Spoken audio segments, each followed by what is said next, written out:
¿Alguna vez han tenido la sensación de que la persona que más aman en este mundo es, al mismo tiempo, la persona que menos conocen? Yo sí. Y no lo digo de esa manera poética y bonita con la que a veces hablamos del misterio que hay en los seres que amamos. Lo digo de verdad. Lo digo con las manos todavía temblando cuando lo recuerdo. Lo digo porque hubo una tarde de martes, una tarde completamente ordinaria con olor a guisado de res y a ropa recién lavada, en la que abrí una maleta que llevaba 50 años cerrada con llave, y descubrí que el hombre con quien compartí mi cama, mi mesa, mis hijos, mis miedos, mis rezos y mis últimas canas, era alguien que yo nunca había llegado a conocer del todo. ¿Qué hace una mujer de 72 años cuando la vida entera que construyó resulta tener una habitación secreta que nadie le había mostrado? ¿Qué hace cuando el amor de su vida, que ya no está para dar explicaciones, le deja una respuesta guardada en cuero viejo y papeles amarillentos? Eso es lo que hoy quiero contarles. Y les prometo que antes de que termine este relato, van a entender por qué tardé 3 semanas en poder hablar de esto sin ponerme a llorar a media oración. Me llamo Consuelo Refugio Bautista Leal. Tengo 72 años.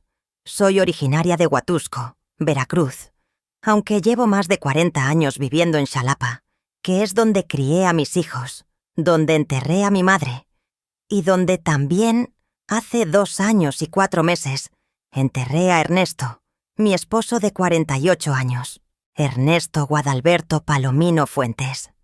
Así se llamaba el hombre que me dio una vida, 3 hijos, 2 nietos y un misterio que casi me rompe el corazón. La historia que les voy a contar comenzó con una mudanza, como tantas historias importantes comienzan, entre cajas de cartón, polvo y cosas viejas que nadie recuerda dónde guardar. Mi hija Marcela me había pedido que por fin vaciáramos el ático de la casa donde viví con Ernesto, porque ella quería remodelar ese cuarto para convertirlo en el espacio donde duerme mi nieta mayor cuando nos visita. Yo le había dicho que sí desde hacía meses, pero la verdad es que no tenía ganas. Subir al ático era subir a ver los rastros físicos de una vida que ya no iba a regresar. Y eso, para una mujer que todavía extraña el olor a café de su marido por las mañanas, no es cosa sencilla. Pero ese martes de octubre entré, y lo que encontré cambió todo lo que creía saber sobre la vida que había vivido. Antes de que les cuente lo que había dentro de ese maletín, necesito pedirles algo. Si esta historia los está tocando desde las primeras palabras, si sienten que esto podría pasarle a cualquiera de ustedes, o de sus mamás, o de sus abuelitas, hagan el favor de darle like a este video ahorita que pueden. Suscríbanse al canal si todavía no lo han hecho, y activen la campanita para que no se les vaya ninguna historia. Aquí en Historia Real de Abuelas, traemos relatos verídicos de mujeres que han vivido cosas que nadie debería vivir sola, y su apoyo es lo que nos permite seguir llegando a más personas que tal vez necesitan escuchar estas palabras. Cuéntenme también en los comentarios de qué ciudad o país nos están viendo hoy. Eso nos llena el corazón de verdad. Para que entiendan bien todo lo que vino después, tengo que llevarlos conmigo a Huatusco, al año de 1953, que fue cuando yo nací. Huatusco es un pueblo en la Sierra de Veracruz, de esos lugares donde el café crece entre la niebla y las casas tienen tejas de barro y macetas en las ventanas. Cuando yo era niña, el mundo era ese pueblo, no más. El mercado los jueves, la misa los domingos, la escuela primaria a 3 cuadras de la casa y los vecinos que sabían el nombre de tus abuelos y de tus abuelos abuelos. Era un mundo pequeño, pero era un mundo completo. Mi mamá se llamaba Aurelia Leal de Bautista. Era una mujer trabajadora y callada, de esas que dicen más con los ojos que con la boca. Trabajaba cosiendo ropa por encargo, y con eso y con lo que ganaba mi papá vendiendo café en el mercado, nos manteníamos. Éramos 5 hijos. Yo era la tercera, después de mis hermanos Rogelio y Celestino, y antes de mis hermanas Guadalupe y Amparo. Vivíamos en una casa de 2 cuartos con patio trasero, donde mi mamá tenía sus gallinas y sus matas de chile habanero. Mi papá se llamaba Filiberto Bautista Mora. Era un hombre bueno pero serio, de esos que no se sientan a platicar porque consideran que el tiempo es para trabajar. No era de malos tratos, pero tampoco era de abrazos ni de palabras tiernas. En esa época era así. Los hombres proveían y las mujeres criaban, y nadie cuestionaba ese orden porque era el único orden que existía. Yo fui a la primaria completa, que en ese entonces ya era más de lo que muchas niñas de mi generación podían decir. Mi mamá insistió en eso, a pesar de que mi papá consideraba que la educación para las mujeres era un lujo innecesario. Pero mi mamá tenía esa manera silenciosa de imponer su voluntad que yo tardé muchos años en aprender a imitar. Y así fue que terminé la primaria y empecé la secundaria en el único instituto que había en el centro del pueblo. Fue en la secundaria donde conocí a Ernesto Palomino. Tenía yo 14 años. Él tenía 16. Era un muchacho delgado, moreno, con unos ojos color café oscuro, que tenían algo raro en ellos, algo que yo no supe nombrar entonces, pero que ahora, después de todo lo que sé, creo que era una especie de distancia permanente, como si una parte de él siempre estuviera mirando hacia otro lado que nadie más podía ver. Ernesto había llegado a Huatusco desde Córdoba, a vivir con su tío Macario porque sus papás habían fallecido cuando él tenía 12 años. Primero su mamá de una fiebre mal atendida, y luego su papá de un accidente en el camino. Era huérfano y forastero, 2 condiciones que en un pueblo pequeño te marcan, pero Ernesto tenía algo en la manera de hablar y de moverse que hacía que la gente lo aceptara. Era educado, era trabajador y sabía escuchar, que es una habilidad rara en los hombres jóvenes. Nos hicimos novios cuando yo tenía 15 años. Mi mamá al principio puso cara de preocupación, porque Ernesto no era del pueblo y no tenía familia conocida más que el tío Macario, quien era un señor huraño que vendía herramienta en el mercado y que no le inspiraba confianza a nadie. Pero Ernesto se ganó a mi mamá siendo respetuoso y puntual, y con el tiempo ella terminó queriéndole como si fuera un hijo más. Nos casamos en 1972, cuando yo tenía 19 años y Ernesto tenía 21. La boda fue sencilla, en la iglesia del centro, con un vestido que mi mamá me cosió en 3 semanas y una fiesta en el patio de la casa con mole que cocinaron entre todas las vecinas. No hubo viaje de luna de miel, ni nada de eso. Esa noche nos quedamos en el cuarto que mi tío Nacho nos rentó a precio de favor. Y al día siguiente Ernesto salió temprano a trabajar, porque en esa época él ya estaba empleado en una ferretería en Xalapa, a donde nos mudamos 3 meses después de casarnos. Y así comenzó nuestra vida juntos. Ernesto trabajador, callado, presente.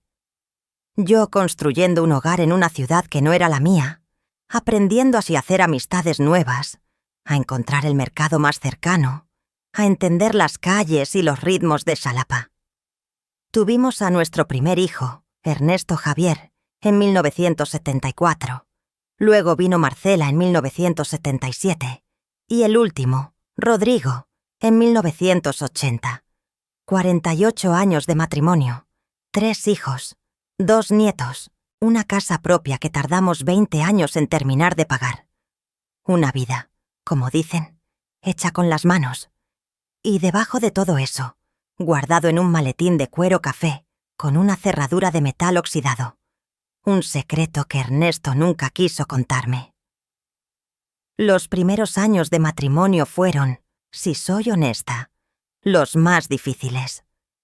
No porque nos lleváramos mal, sino porque éramos 2 personas muy jóvenes aprendiendo a vivir juntas en una ciudad extraña, con poco dinero y con todas las presiones que eso trae.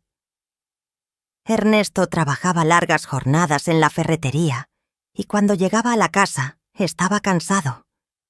Yo me ocupaba de todo lo del hogar, que con un bebé recién nacido era más que suficiente para llenar el día. Había una costumbre de Ernesto que desde el principio me llamó la atención, aunque en ese entonces yo no la hubiera podido nombrar como una señal de nada. Ernesto recibía cartas. No era raro que la gente recibiera cartas en esa época, claro que no. Pero las cartas de Ernesto eran distintas. Llegaban a veces con meses de diferencia, con sellos de correos que yo no siempre alcanzaba a leer bien, escritas en un papel fino de color crema. Y Ernesto las tomaba del buzón antes de que yo pudiera verlas. Las leía solo en la cocina cuando yo estaba bañando al bebé o tendiendo la ropa. Y después las guardaba. ¿Dónde? Eso yo no lo supe sino hasta mucho tiempo después.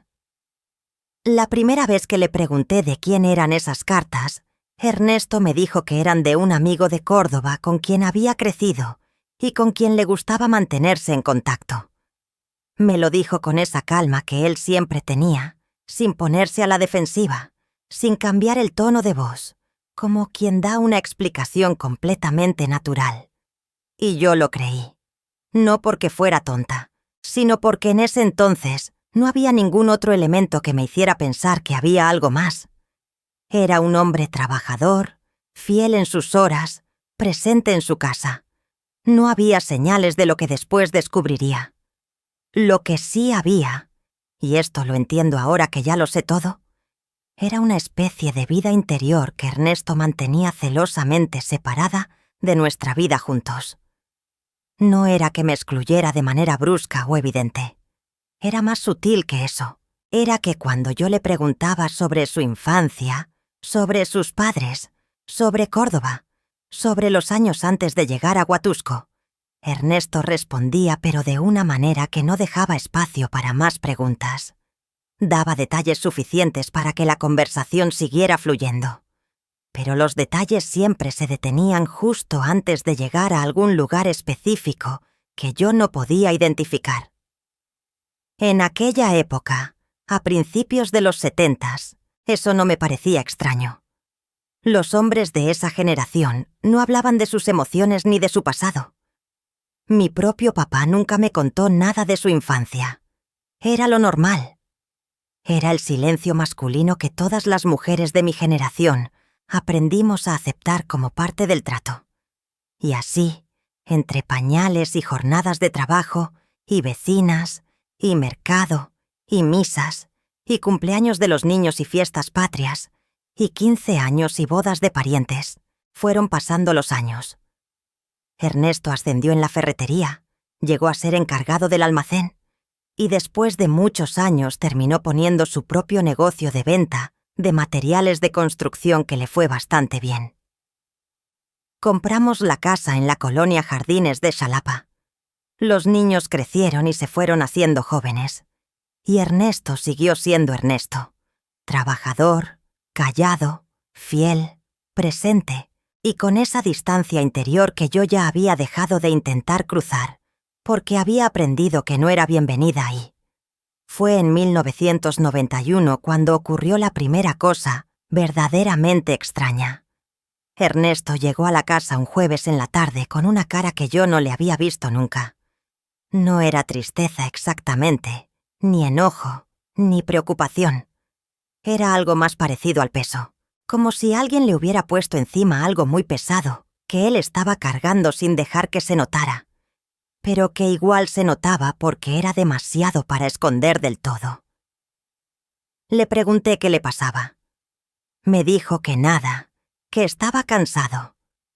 Esa noche no cenó, que era rarísimo en él, porque Ernesto era de los que no se saltaban las comidas ni enfermos. Se fue directo al ático, que en ese entonces usábamos para guardar cosas viejas, y estuvo ahí arriba como 40 minutos. Cuando bajó, ya tenía otra cara, la cara de siempre, y nunca me explicó qué había subido a hacer. 32 años después, cuando abrí el maletín, entendí qué había subido a hacer ese jueves de 1991. La vida con Ernesto fue llenándose de esos pequeños momentos que yo archivaba sin etiqueta en algún lugar de la memoria, sin saber bien qué hacer con ellos. No eran suficientes para construir una sospecha concreta, pero tampoco eran tan pequeños como para desaparecer del todo. Se quedaban ahí, flotando, como esas motas de polvo que se ven cuando entra el sol por la ventana y que desaparecen en cuanto tratas de agarrarlas. El primero de esos momentos que puedo recordar con precisión ocurrió en la Navidad de 1976, cuando yo tenía 23 años y Ernesto Javier apenas tenía 2 años y Marcela todavía no había nacido. Habíamos ido al mercado el 22 de diciembre a comprar lo del ponche y los buñuelos, y mientras yo escogía la caña y las tejocotes, Ernesto se quedó quieto de repente. Me tardé un momento en darme cuenta porque estaba negociando el precio con el señor del puesto, pero cuando volteé a buscarlo con la mirada, lo vi parado a unos metros de mí, mirando hacia el pasillo del fondo del mercado, con esa expresión de peso que yo no le vería de nuevo sino hasta 15 años después. Siguió su mirada y vi solo a la gente del mercado, los puestos llenos de frutas y verduras y flores, nada fuera de lo ordinario. Cuando le toqué el brazo para preguntarle qué miraba, Ernesto parpadeó, sonrió y me dijo que nada, que se le había ido el pensamiento. Lo creí porque no había razón para no creerlo, pero esa imagen de él parado con esa mirada se me quedó grabada de una manera que no supe explicarme en ese momento. El segundo momento fue en 1983. Ernesto Javier tenía 9 años, Marcela tenía 6 y Rodrigo tenía 3. Ernesto había quedado de llegar a las 7 de la tarde porque teníamos que ir a la fiesta de cumpleaños de la señora Remedios, que era nuestra vecina de enfrente y con quien yo tenía mucha amistad. Eran las 8:30 y Ernesto no llegaba. Llamé al negocio y no hubo respuesta. Llamé a su socio de ese entonces, el señor Abundio, y me dijo que Ernesto había salido como a las 5. En ese entonces no había celulares, así que lo único que pude hacer fue esperar. Llegó a las 9:15, sin dar explicaciones detalladas, diciendo solo que había tenido que hacer una vuelta. Olía a café y a cigarros, no a alcohol. No parecía agitado ni culpable. Solo llegó y se puso a cenar como si nada hubiera pasado. Fui a la fiesta de la señora Remedios al día siguiente a disculparme y estuve toda la noche sin poder quitarme de la cabeza la pregunta de dónde había estado Ernesto esas 4 horas, pero al final no le pregunté con más insistencia porque su respuesta había sido tan calmada que hacerlo habría parecido una acusación, y en ese entonces yo no tenía nada con qué acusar. La tercera señal fue más íntima y más difícil de describir. Fue una noche de 1987, cuando los niños ya estaban grandes, y Ernesto y yo por fin teníamos la cama solo para nosotros. Ernesto estaba dormido a mi lado, o al menos yo creía que estaba dormido, cuando de repente lo oí decir un nombre. Solo eso. Un nombre, en voz baja, con una entonación que no era de su voz de todos los días. Era una voz más suave, más joven, como si estuviera hablando desde un lugar dentro de sí mismo, que tenía una temperatura diferente al resto. El nombre que dijo fue Dolores. Solo eso. Dolores. Y luego silencio, y su respiración pareja de dormido. Me quedé quieta en la oscuridad durante un rato muy largo, con el corazón haciendo cosas raras en el pecho, diciéndome a mí misma que los sueños no siempre tienen significado, que todo el mundo sueña con personas de su pasado, que Dolores podría ser cualquiera, una prima, una maestra, una vecina de Córdoba de cuando era niño. No lo desperté, no le pregunté, pero el nombre se me quedó guardado en algún lugar donde no quería buscarlo. El cuarto momento fue en 1994, cuando mi suegro hipotético, el tío Macario de Ernesto, falleció en Córdoba. Fuimos al entierro. Fue la primera vez en mi vida que visité Córdoba, la ciudad donde Ernesto había vivido antes de llegar a Huatusco. Durante los días que estuvimos ahí, noté que Ernesto se movía por las calles del centro con una familiaridad que iba más allá de los recuerdos normales de infancia. Conocía cada esquina, cada callejón, cada nombre de tienda. Pero al mismo tiempo, nadie nos buscaba. Ningún vecino antiguo se acercaba a saludarlo con el afecto con que la gente saluda a quienes conoce de toda la vida. La gente lo miraba así, pero con una distancia que no era la distancia del olvido. Era otra cosa. Ernesto nos alejó rápidamente del centro después del entierro, alegando que quería llegar temprano al camión de regreso. Yo no dije nada, pero guardé esa sensación de que en Córdoba había algo que Ernesto no quería que yo viera. La quinta señal fue en el año 2001. Rodrigo, el menor de mis hijos, se estaba casando, y entre los preparativos de la boda, alguien sugirió que sería bonito hacer un álbum de fotos de los papás del novio para poner en las mesas.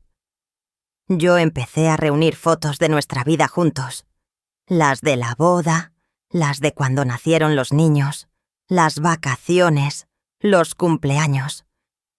Pero cuando llegué a buscar fotos de Ernesto antes de que nos conociéramos, de su infancia y de su juventud temprana, descubrí que no había prácticamente ninguna. Las pocas que existían eran 2 o 3 que el tío Macario tenía en un cajón y que nos había dado años atrás.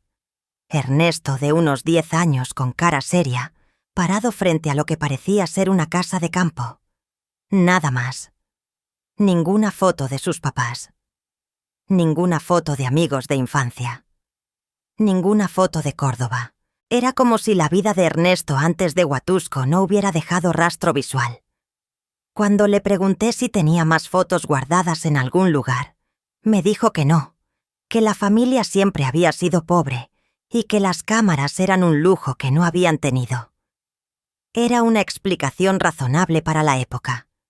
Pero algo en la manera en que lo dijo, demasiado rápido, sin pensarlo, como si la respuesta ya estuviera lista antes de que yo terminara la pregunta, me puso un pequeño nudo en la garganta que tragué con un vaso de agua de horchata, y no volví a pensar en ello. Al menos, no ese día. La sexta señal, y esta fue quizás la más difícil de ignorar porque yo ya era mayor y tenía menos disposición a dejar las cosas sin nombre, ocurrió en 2009. Yo tenía 56 años. Ernesto tenía 58. Un domingo después de la misa, mientras tomábamos café en la cocina, le pregunté por primera vez en muchos años sobre sus papás. No sé exactamente por qué lo hice ese día. Creo que habíamos visto la noche anterior un programa de televisión sobre personas que buscan a sus familias de origen, y la conversación me había dejado pensando.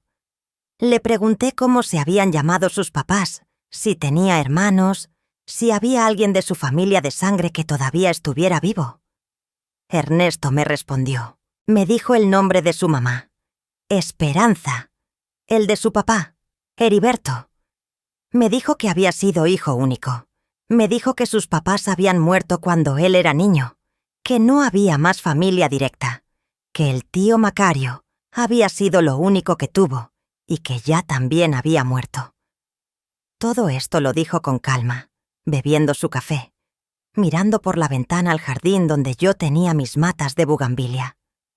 Pero cuando terminó, hubo un silencio de unos 10 segundos, en el que los dos nos quedamos callados, y en ese silencio yo sentí, no sé cómo explicarlo, sentí que algo en esa historia que me acababa de contar no terminaba de cuadrar. No era que me mintiera sobre los nombres, era algo más difícil de señalar. Era como escuchar una canción conocida, pero tocada en un tono ligeramente diferente, lo suficiente para que suenes fuera de lugar, sin poder identificar exactamente cuál nota está mal. No le dije nada. Terminamos el café.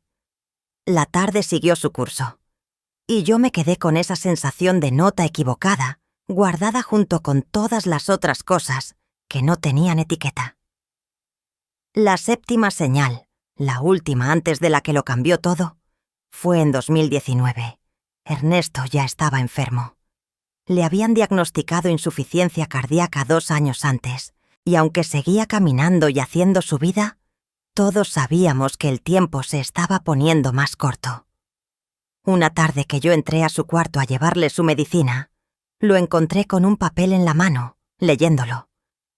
Cuando me oyó entrar, lo dobló rápidamente y lo metió debajo de la almohada con un gesto tan natural que casi lo habría pasado por alto si no fuera porque yo ya llevaba 47 años mirando sus gestos y sabía la diferencia entre los que eran naturales y los que eran ensayados. Ese fue ensayado. Me sonrió, tomó su pastilla y me preguntó si había llovido. Y yo le respondí que sí, que había llovido. Y no dije nada más sobre el papel, porque Ernesto era un hombre que se estaba muriendo, y yo no quería que los últimos tiempos juntos estuvieran llenos de preguntas que tal vez no había respuesta para contestar. Ernesto murió el 15 de febrero de 2021. Fue un lunes. El día anterior habíamos visto juntos la televisión. Habíamos cenado tamales que trajo Marcela, y Ernesto había dormido con la mano buscando la mía en la oscuridad, como hacía desde que éramos jóvenes. A las 4 de la madrugada del lunes su corazón simplemente se detuvo, de manera tranquila, sin escenas dramáticas, como había sido toda su vida, sin hacer ruido innecesario. Y con él se fue, o al menos eso creí durante casi 2 años, el secreto del maletín. Fueron 20 meses los que pasaron entre la muerte de Ernesto y ese martes de octubre en que subí al ático. 20 meses en los que yo hice el duelo como pude, que en mi caso significó seguir haciendo las mismas cosas de siempre, pero sintiéndome como si lo hiciera desde adentro de una pecera. Todo visible desde afuera, todo un poco distorsionado desde adentro. Seguí yendo al mercado. Seguí rezando el rosario. Seguí hablando con mis hijos por teléfono. Seguí riéndome con las vecinas. Pero había una parte de mí que estaba ocupada en otra cosa, en algo que no sabía nombrar exactamente, pero que tenía que ver con Ernesto, con los años juntos, con todas esas cosas sin etiqueta que había guardado, y que ahora, sin él aquí para preguntarle, se habían quedado sin posibilidad de respuesta. Eso fue lo que pensé cuando Marcela me propuso vaciar el ático, que iba a ser doloroso, que iba a revolver recuerdos, pero que quizás también iba a ser el cierre de algo que necesitaba cerrarse. Lo que no pensé fue que en lugar de cerrar algo, iba a abrirlo. El ático de mi casa es un cuarto estrecho que ocupa la mitad del ancho de la planta alta. Tiene una ventana pequeña que da al patio trasero, y cuando entra el sol de la tarde, lo ilumina de una manera que hace que el polvo se vea como si fuera algo vivo. Huele a madera vieja, a naftalina, y a ese olor indefinible que tienen todas las cosas que llevan mucho tiempo guardadas. Un olor a tiempo detenido, si eso tiene sentido. Marcela había subido antes que yo a hacer un inventario rápido de qué había y qué no. Cuando bajó, traía en la cara una expresión que yo no le identifiqué bien en ese momento. Me dijo que había muchas cajas con ropa vieja de los niños, algunos muebles que ya no servían, cachivaches varios y algo más. Me dijo: «Mamá, hay un maletín que tiene llave. ¿Sabes qué hay ahí adentro?» Le dije que no, porque era la verdad. Subí al ático con Marcela ese martes por la tarde. Eran como las 4:30. El sol entraba por la ventana pequeña y hacía ese efecto de polvo luminoso que les describí. El maletín estaba en el rincón más alejado de la puerta, detrás de 3 cajas de cartón. Era de cuero café, del tamaño de los que los médicos usaban antes para cargar su instrumental, con una cerradura de metal en el frente que estaba oxidada, pero que claramente había tenido llave. El cuero estaba agrietado en las esquinas, pero intacto en el resto. Se veía viejo, se veía muy viejo. Lo agarré con las 2 manos. Pesaba más de lo que esperaba. Lo puse sobre una caja que había cerca y lo observé durante un momento antes de hacer cualquier cosa. Tenía ese olor específico del cuero añejo, mezclado con algo más que no supe identificar en ese instante, pero que después, cuando ya sabía lo que había adentro, entendí que era el olor del papel viejo, de las fotografías antiguas, de los años. La cerradura estaba con llave, pero el tiempo y la humedad habían hecho su trabajo. Y cuando Marcela buscó en la caja de herramientas y encontró un destornillador pequeño, no fue necesaria mucha fuerza para forzar el mecanismo. El metal cedió con un crujido que se me instaló en los huesos de una manera que no he podido olvidar. El maletín se abrió. Y lo que había adentro me hizo quedarme completamente quieta, con las manos suspendidas sobre el borde del cuero, sin poder hablar, sin poder moverme, procesando a velocidad muy lenta lo que mis ojos estaban viendo, pero que mi cabeza todavía no podía terminar de entender. Había cartas, muchas cartas, atadas con un cordón de ixtle desgastado, organizadas en varios paquetes.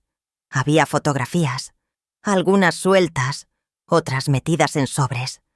Había un documento doblado en 4, que cuando lo abrí, resultó ser un acta de nacimiento.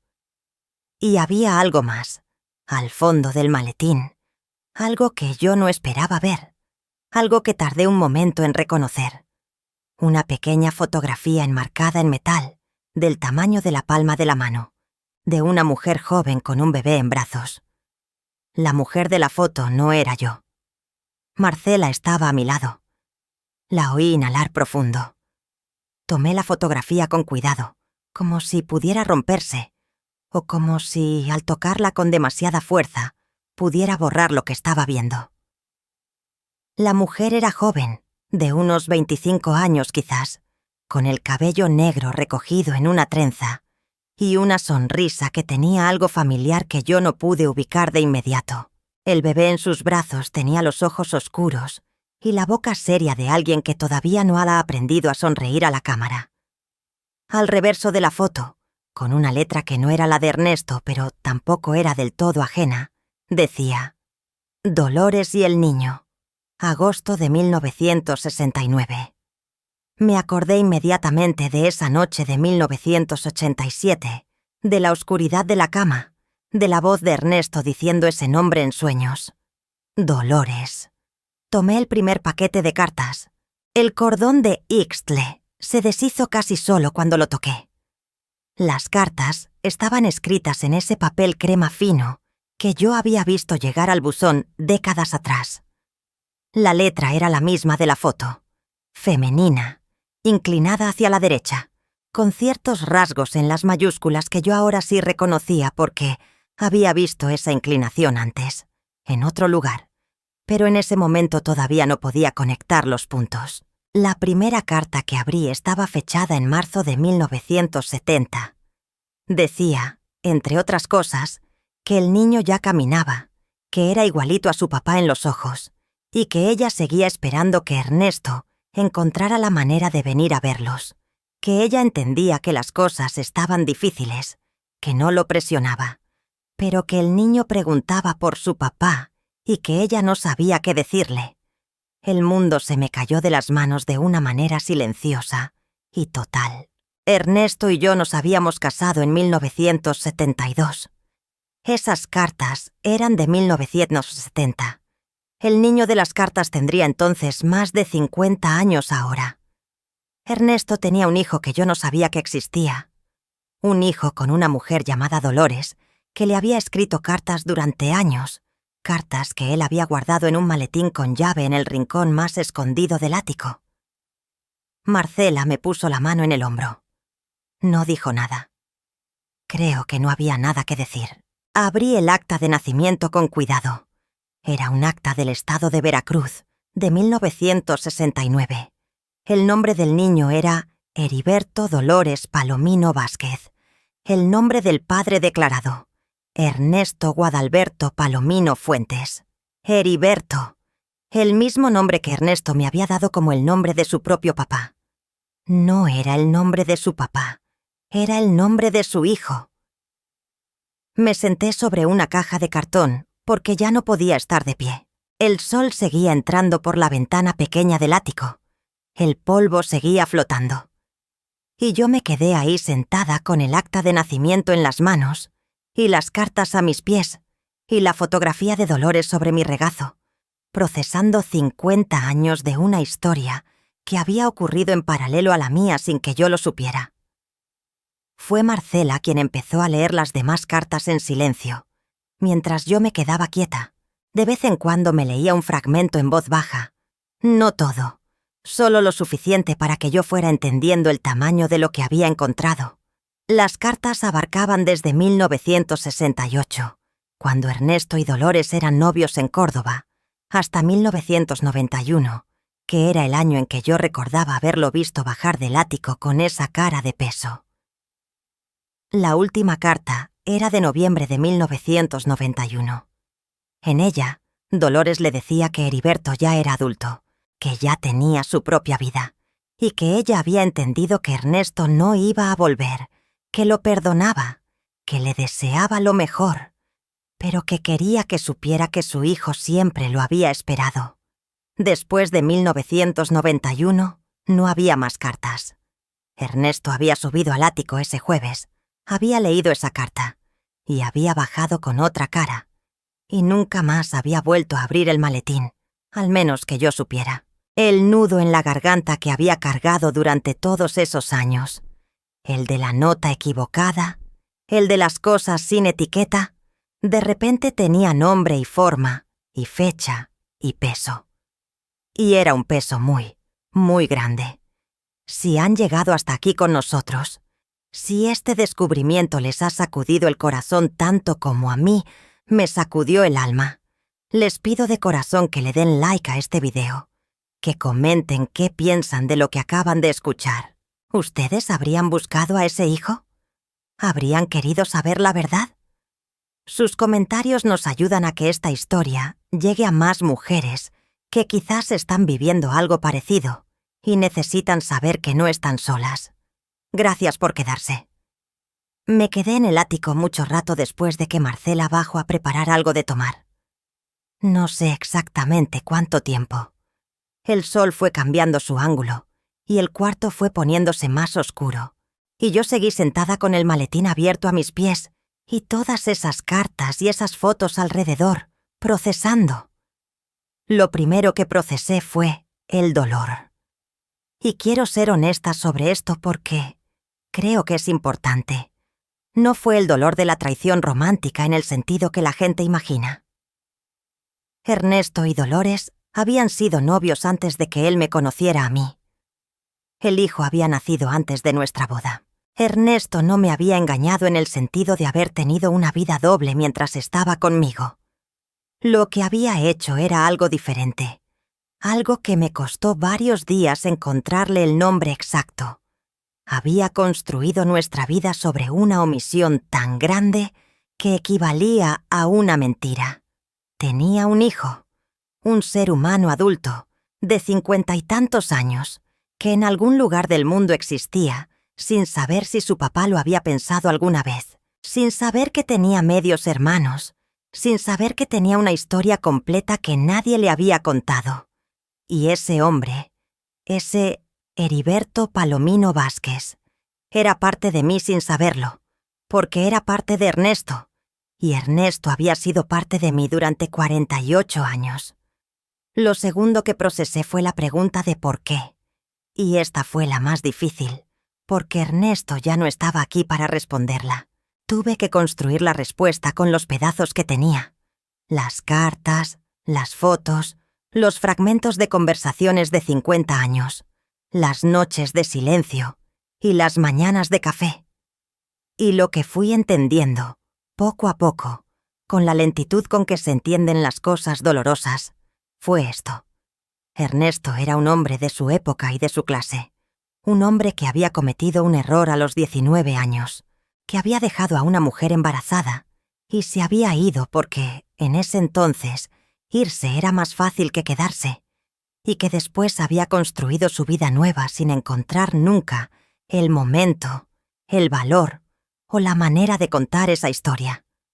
No porque no se arrepintiera, porque las cartas que guardó durante 20 años decían que sí se arrepentía, sino porque el peso de la confesión le había parecido siempre mayor que el peso del silencio, y había elegido el silencio durante 50 años, y el silencio había crecido hasta hacerse demasiado grande para caber en ninguna conversación ordinaria.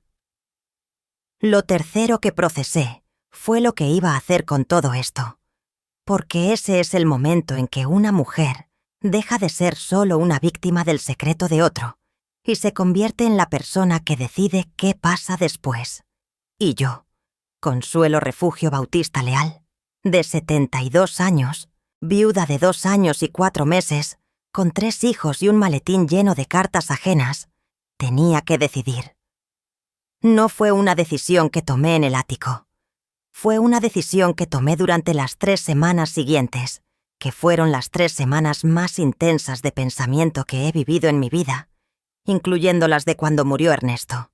Bajé del ático esa tarde con el maletín bajo el brazo y lo puse en la mesa de la cocina. Marcela ya tenía listo el café. Nos sentamos las dos en silencio un momento antes de empezar a hablar. Cuando empezamos, hablamos durante 4 horas seguidas, que es algo que no había hecho nunca en mi vida, porque yo no soy de las que hablan 4 horas seguidas de nada. Marcela es la que más se parece a mí de mis 3 hijos. Práctica, directa, con poca paciencia para las vueltas y las ambigüedades. La primera cosa que me dijo fue que teníamos que contarle a sus hermanos. La segunda cosa fue que teníamos que buscar a Heriberto. No me preguntó si yo quería hacerlo. Me dijo que teníamos que hacerlo, como quien señala algo evidente que no tiene discusión posible. Y yo, que en ese momento estaba en el límite de mis fuerzas emocionales y habría preferido que alguien más tomara las decisiones por mí, le dije que sí. Esa misma noche llamamos a Ernesto, Javier y a Rodrigo. No les dijimos nada por teléfono, solo que teníamos que hablar algo importante. Ernesto Javier llegó al día siguiente desde Veracruz, donde vive. Rodrigo llegó 2 días después desde la Ciudad de México. Los 3 se sentaron conmigo en la sala de la casa que había sido de su papá y les conté lo que había encontrado. La reacción de cada uno fue diferente, como era de esperarse cuando uno habla de algo que toca las fibras más profundas de lo que uno cree que es su familia. Ernesto Javier se quedó callado mucho tiempo. Es el que más se parece a su papá en el carácter, y ese silencio era el silencio del procesamiento lento y profundo. Rodrigo se enojó primero, con una rabia que yo entendí porque era la rabia del que se siente traicionado, en la imagen que tenía de alguien muy querido, y la rabia duró unos minutos y luego se convirtió en tristeza. Marcela repitió lo que me había dicho a mí, que teníamos que buscar a Heriberto. Esta vez todos estuvieron de acuerdo. Lo que siguió fue un proceso que duró 3 semanas y que implicó más investigación, más conversaciones, más papeles y más noches sin dormir de las que quisiera recordar con detalle. Las cartas de Dolores tenían un remitente, una dirección en Córdoba, Veracruz. Sabíamos que esa dirección era de hace décadas atrás, pero era el único hilo que teníamos para jalar. Rodrigo, que trabaja en sistemas y sabe moverse en Internet de maneras que yo ni entiendo, empezó a buscar. Buscó el nombre de Dolores Vázquez con la dirección de Córdoba. Buscó el nombre de Heriberto Palomino Vázquez. Buscó en registros públicos, en redes sociales, en todos los lugares donde uno puede buscar a una persona cuando lo único que tiene es un nombre y una fotografía de 1969. Tardó 10 días en encontrarlo. Heriberto Palomino Vázquez vivía en Orizaba. Tenía 54 años. Trabajaba como maestro de primaria. Su mamá Dolores había fallecido en 2015. Tenía una hija y un hijo. Era viudo. Rodrigo encontró su perfil en una red social. Uno de esos perfiles sencillos que tienen los maestros de primaria. Fotos de sus alumnos en festivales. Fotos de sus hijos en Navidades. Alguna foto suya en vacaciones con la cara tranquila de un hombre que ha construido una vida honesta y sin escándalos. Y en esas fotos, en esa cara tranquila de 54 años, Yo vi algo que me hizo tener que poner el celular sobre la mesa y respirar hondo 3 veces. Heriberto Palomino tenía los ojos de Ernesto. Exactamente los mismos ojos café oscuro, con ese algo raro en la mirada. Esa distancia permanente, como si una parte de él siempre estuviera mirando hacia otro lado. Eran los ojos de mi esposo, en la cara de un hombre que nunca conoció a su papá. O al menos, no de la manera en que un hijo debería conocer a su papá. Y verlos ahí, en la pantalla del celular de Rodrigo, me produjo un dolor que no era solo mío. Era también de ese hombre que no me conocía a mí y que no sabía que yo existía. Fue en ese momento cuando tomé la decisión de la que les hablé. Durante esas 3 semanas estuve pensando en qué era lo correcto hacer. Pensé en las razones para no buscar a Heriberto, perturbar una vida que ya tenía su propio equilibrio, arriesgarse al rechazo, abrir heridas que quizás era mejor dejar cerradas. Pensé también en las razones para buscarlo. La verdad, la posibilidad de darle a ese hombre algo que su mamá le había negado al guardar el silencio. La posibilidad de que mis hijos conocieran a su hermano. Y pensé en Ernesto, en los años de silencio, en el maletín guardado en el rincón más alejado del ático, y me pregunté si ese silencio había sido la decisión correcta o si había sido simplemente la más cómoda. Llegué a la conclusión de que Ernesto había amado a todos en esa historia, a Dolores, a Heriberto y a nosotros, y que había sido incapaz de encontrar la manera de hacer que ese amor fuera visible, sin destruir algo en el camino. No lo absuelvo completamente, porque 30 años es mucho tiempo para encontrar una manera de decir la verdad. Pero lo entiendo, y entenderlo fue lo que me permitió seguir adelante. Decidí escribirle a Heriberto. Mis hijos y yo nos sentamos juntos a redactar una carta. No fue fácil. El primer borrador quedó demasiado frío. El segundo quedó demasiado dramático. El tercero quedó demasiado explicativo. El cuarto, que fue el que mandamos, era una carta de 1,5 páginas en la que yo le explicaba quién era yo, que había sido esposa de Ernesto Guadalberto Palomino Fuentes, que Ernesto había fallecido, que al limpiar el ático habíamos encontrado el maletín, y que yo sentía que él tenía derecho a saber que había existido un padre que lo había guardado en su corazón, aunque no hubiera tenido el valor de buscarlo en persona. Le mandamos también una copia del acta de nacimiento que estaba en el maletín y la fotografía de Dolores con el bebé, que era él. La mandamos por correo certificado a la dirección de la escuela donde Heriberto trabajaba en Orizaba. Y después esperamos. Preparar esa carta fue solo una parte de todo lo que tuve que preparar durante esas 3 semanas. La otra parte, quizás la más difícil, fue prepararme yo misma. Hubo noches en esas semanas en que yo lloraba en mi cuarto sin que nadie me escuchara, llorando por Ernesto y por el hombre que no conocí del todo, llorando por Dolores y por los años que ella esperó respuesta a sus cartas, llorando por Heriberto y por los 54 años que había vivido sin saber del todo quién era su papá. Lloraba también por mí, que es lo más difícil de admitir, por los 48 años que yo había pasado amando a alguien que me amó de verdad y sin embargo me ocultó algo que ahora me parecía demasiado grande para haber cabido en el silencio. Pero también hubo mañanas, en esas mismas 3 semanas, en que me levantaba antes de que amaneciera y me quedaba en la cocina con el café y los papeles del maletín, leyendo las cartas de Dolores una por una y descubriendo en ellas a una mujer que yo no conocía, pero a quien entendía de una manera que solo puede entender una mujer que también ha amado a Ernesto Palomino. Las cartas de Dolores no eran cartas de rencor, eran cartas de una mujer que había amado a ese hombre y que había elegido, después de que él se fue, criar a su hijo con dignidad y sin odio. Las cartas no pedían que Ernesto regresara, solo pedían que no olvidara. Y a su manera, Ernesto no había olvidado. Había guardado esas cartas durante décadas.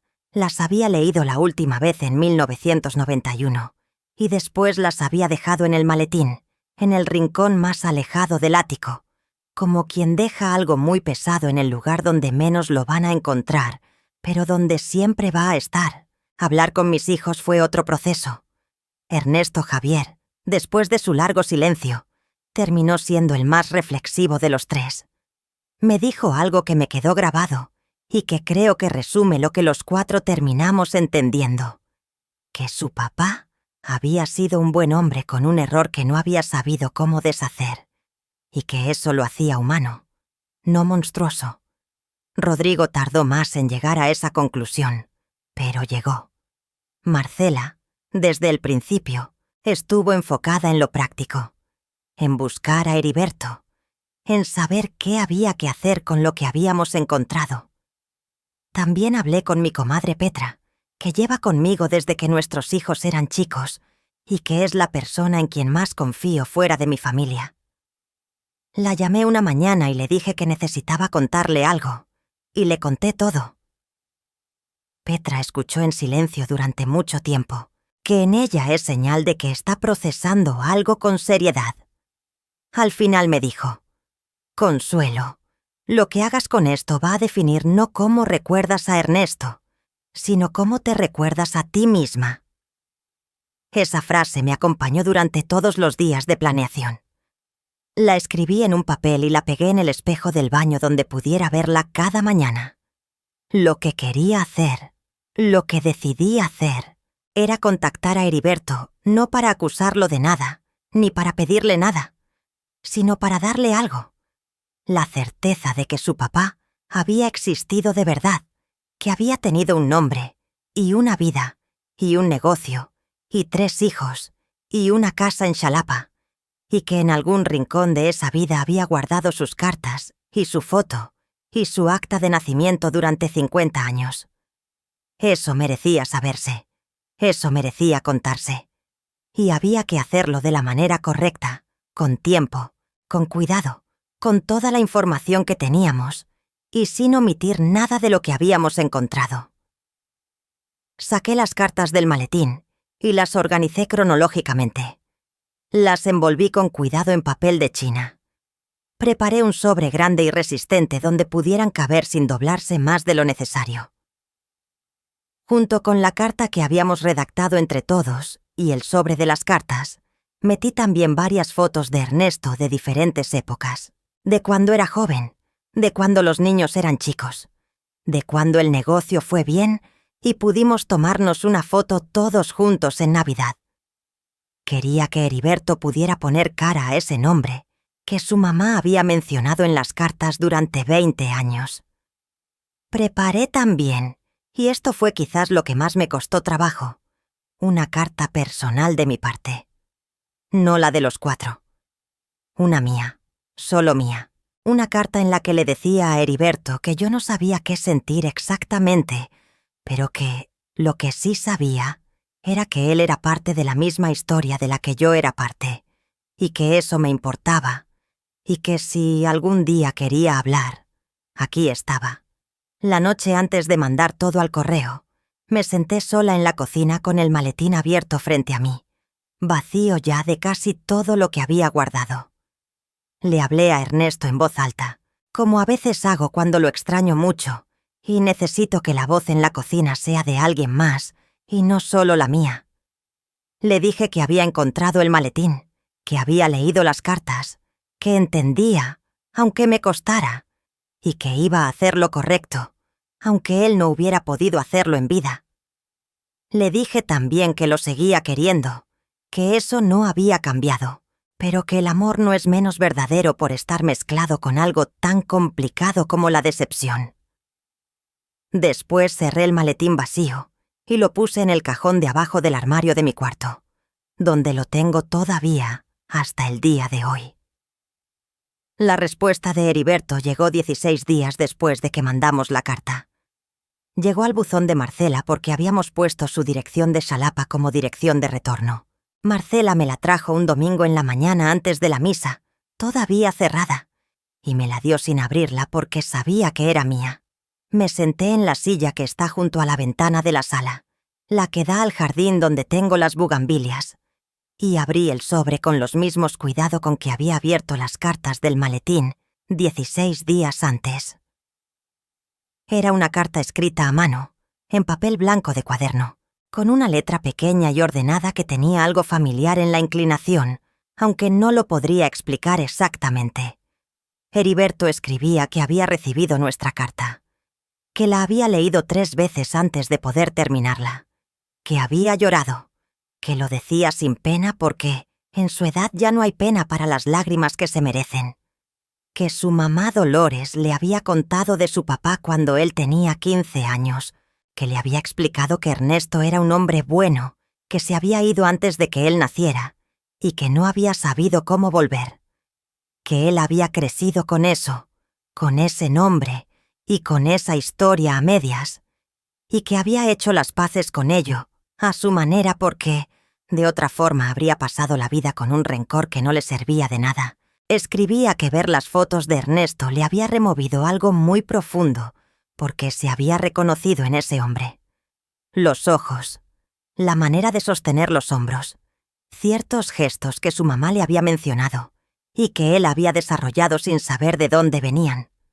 Escribía que tener esas cartas de su mamá de regreso, las mismas que ella había mandado durante 20 años, era un regalo que no sabía cómo agradecer.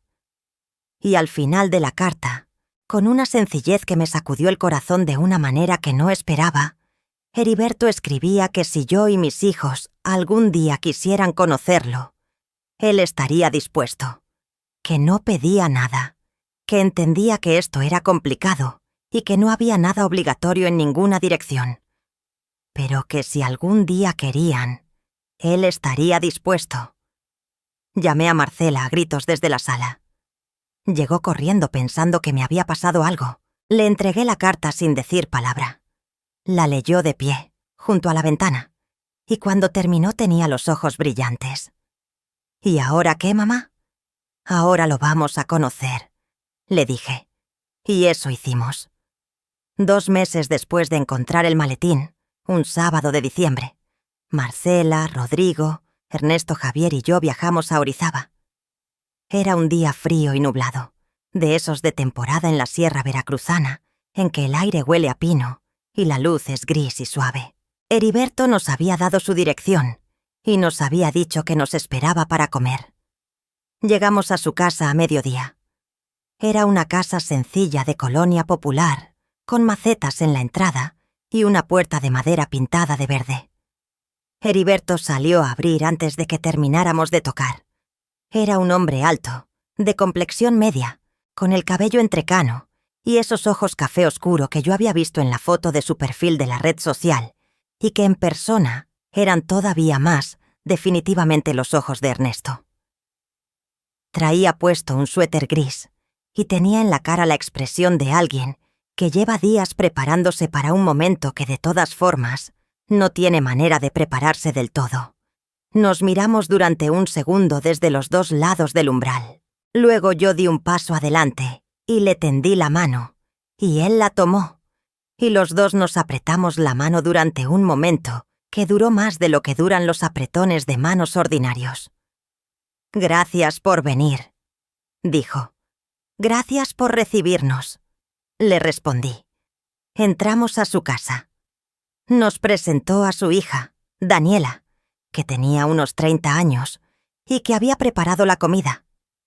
Nos sentamos en la mesa del comedor, que era una mesa grande para una casa con una sola persona, como si hubiera estado esperando durante mucho tiempo que hubiera suficiente gente para llenarla. La comida fue tranquila al principio, con esa cortesía cuidadosa con que se tratan los extraños, que saben que en realidad no son del todo extraños. Pero poco a poco, conforme fuimos hablando, conforme Heriberto fue contando su vida, y nosotros fuimos contando la nuestra, algo fue suavizándose en el aire del cuarto. No fue un momento dramático. No hubo llanto, o al menos no durante la comida.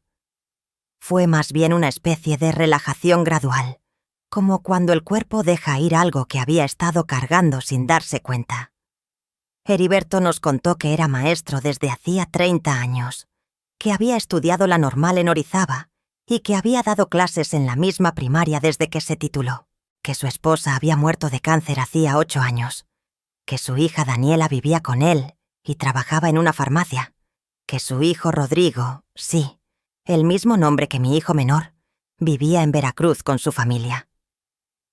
Mis hijos y yo le contamos de Ernesto, del negocio de materiales de construcción, de la casa en Xalapa, de las navidades con mole de la señora Remedios de enfrente, de cómo su papá siempre llegaba puntual al desayuno y siempre tomaba el café sin azúcar y siempre veía las noticias de las 9, aunque se quedara dormido a la mitad.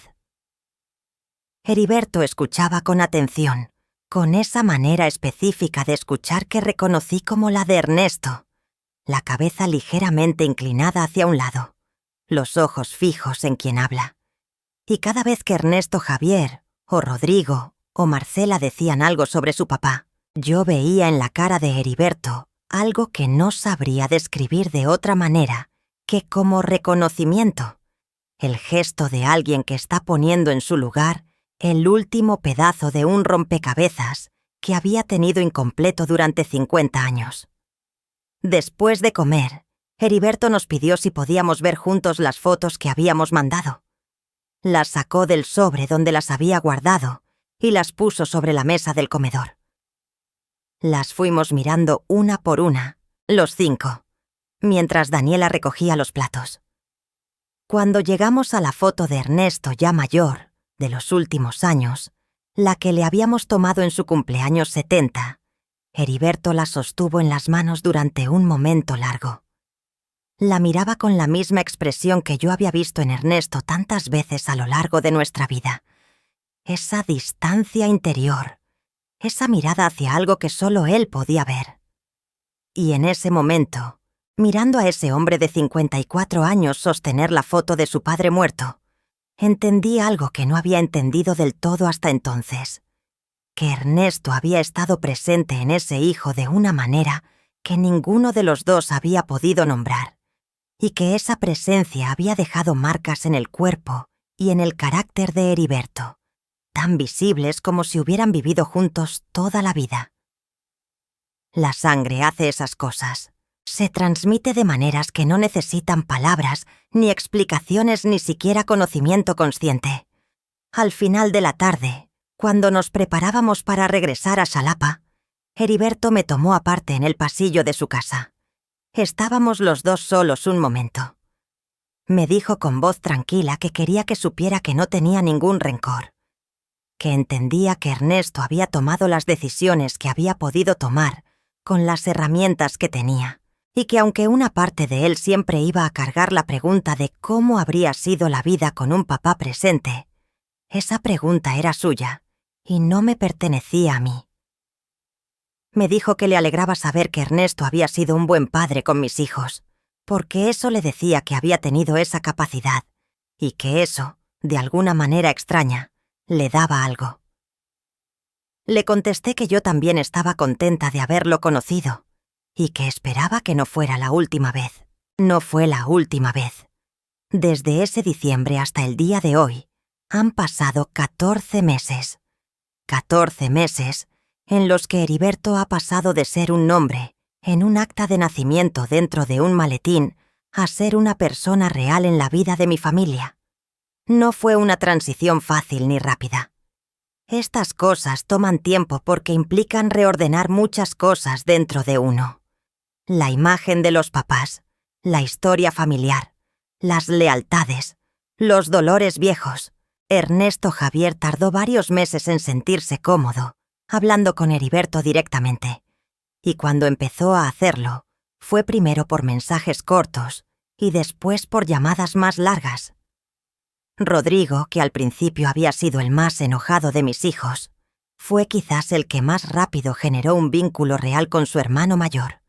Quizás porque encontraron en común el hecho de ser los hijos menores de sus respectivos grupos de hermanos, o quizás simplemente porque así son las almas que se reconocen.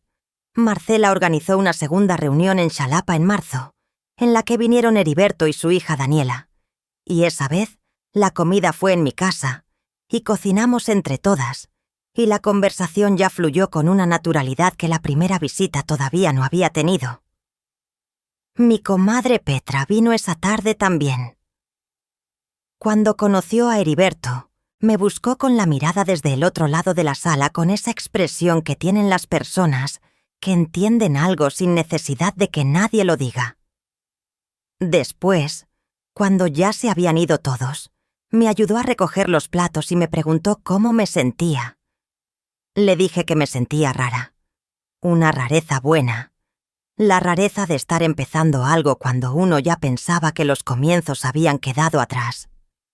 En agosto, cuando Heriberto cumplió 55 años, mis hijos y yo le mandamos un pastel a su casa por sorpresa. Daniela nos mandó un video de su papá cuando lo vio llegar, parado en la puerta con cara de no saber qué hacer con tanta emoción junta. Era una cara que conocía. Era la cara de Ernesto cuando algo lo conmovía más de lo que sabía manejar. Lloré con el video, pero de una manera diferente a como había llorado en el ático ese día de octubre.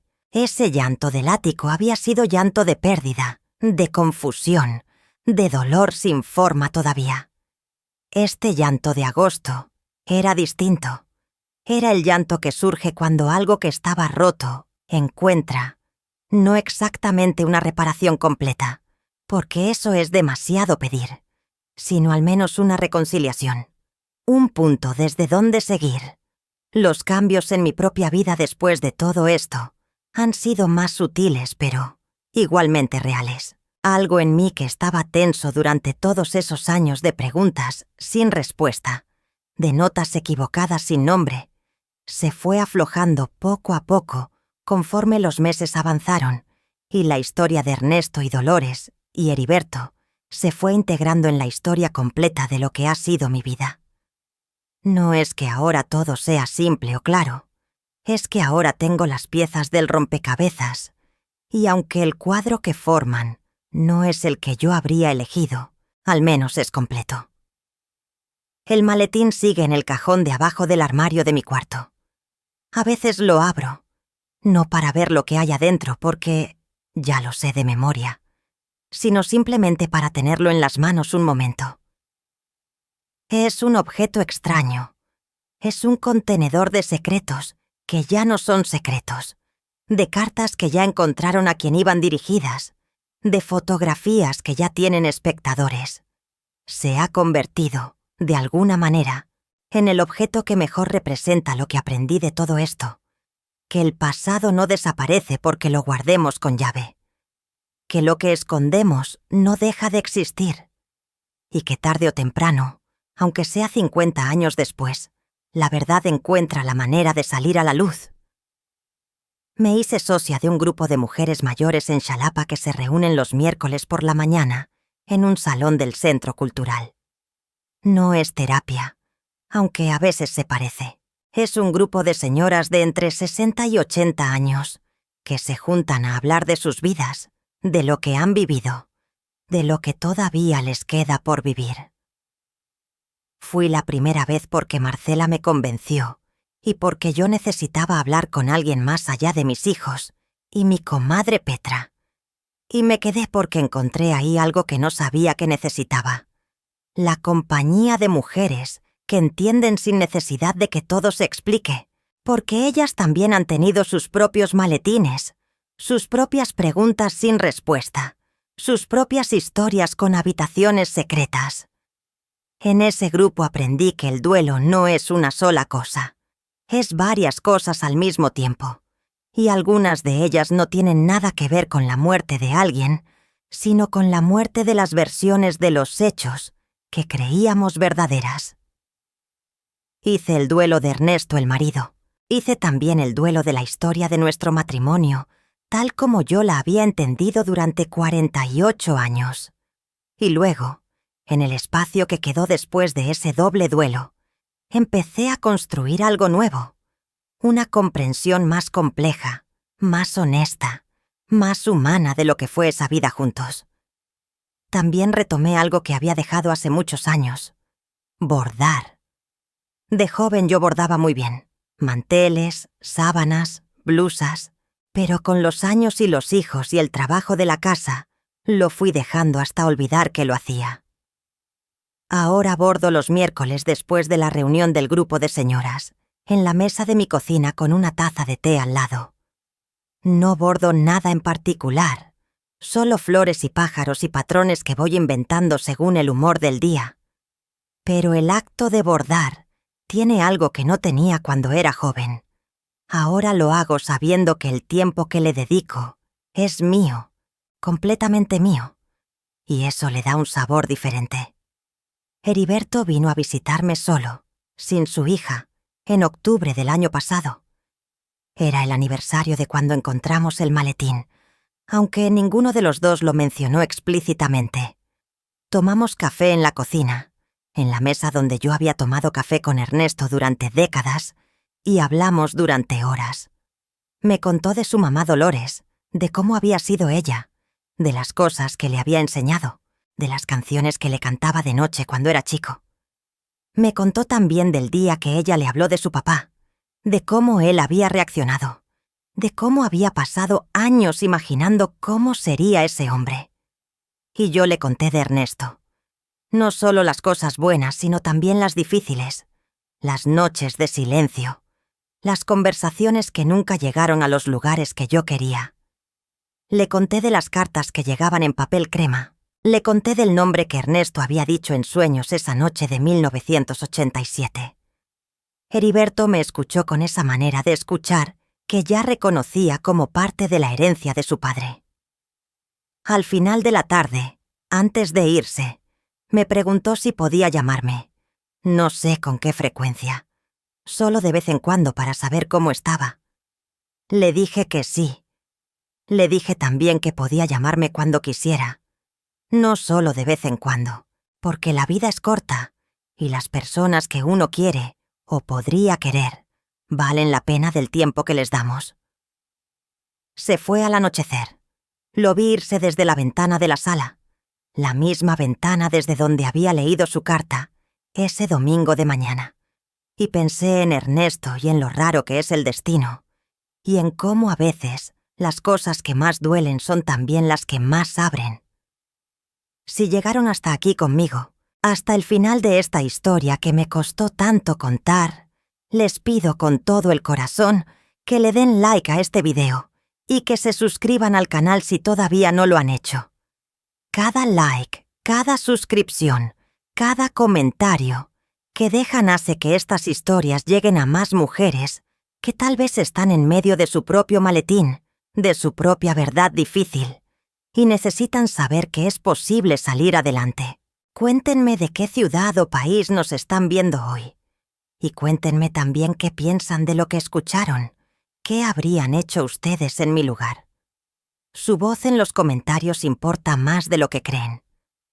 Lo que quiero dejarles hoy, antes de despedirme, es esto. La verdad tarde o temprano sale. Siempre sale. No porque el universo sea justo en un sentido perfecto, sino porque las verdades guardadas pesan, y el peso siempre termina moviéndose hacia algún lado, hacia los sueños de una noche, hacia los ojos de un hijo que nadie presentó, hacia un maletín en el rincón más alejado de un ático que alguien eventualmente va a abrir. Y cuando la verdad sale, uno tiene dos opciones. Puede dejarse hundir por ella, o puede elegir qué hacer con lo que encontró. Yo elegí hacer algo. Elegí escribirle a Heriberto. Elegí contarles a mis hijos. Elegí seguir queriendo a Ernesto, aunque supiera ya que la historia de él era más complicada de lo que yo había creído. Y elegí, sobre todo, no dejar que ese maletín fuera el último capítulo, sino el penúltimo. Para las mujeres que me están escuchando y que tienen sus propios secretos guardados, los suyos o los de alguien que amaron, no están solas.